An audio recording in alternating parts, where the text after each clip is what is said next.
প্রায় 17 বছর ধরে লন্ডনে অবস্থান করা বিএনপির ভারপ্রাপ্ত চেয়ারম্যান তারেক রহমান কবে দেশে ফিরবেন সেটা নিয়ে গত বছরের 5 আগস্টের পর থেকেই আলোচনা হচ্ছে। সব মামলা থেকে মুক্ত হওয়ার পরও তিনি কেন দেশে আসছেন না সেটা নিয়ে রয়েছে নানাজনের নানা প্রশ্ন।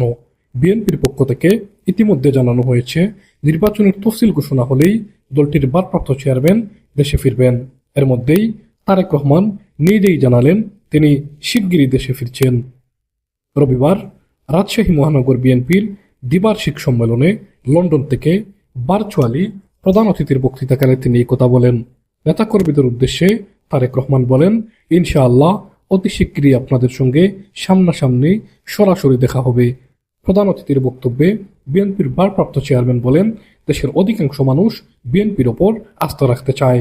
আমাদের ঐক্যবদ্ধ থেকে মানুষের আস্থার মূল্যায়ন করে দেশকে পুনর্গঠন করতে হবে। তারেক রহমান বলেন, আগামী বছর রমজানের আগে নির্বাচনে মানুষের রাজনৈতিক অধিকার প্রতিষ্ঠার প্রথম ধাপ বাস্তবায়িত হবে। এরপরও অনেক চ্যালেঞ্জ আছে। এ সময় তিনি বলেন, আমরা বিশ্বাস করি আগামী নির্বাচনে অধিকাংশ আসন দানের শীষ এবং বিএনপি পাবে। বাংলাদেশ একটি সম্ভাবনাময় দেশ, শুধু সঠিকভাবে পরিচালনা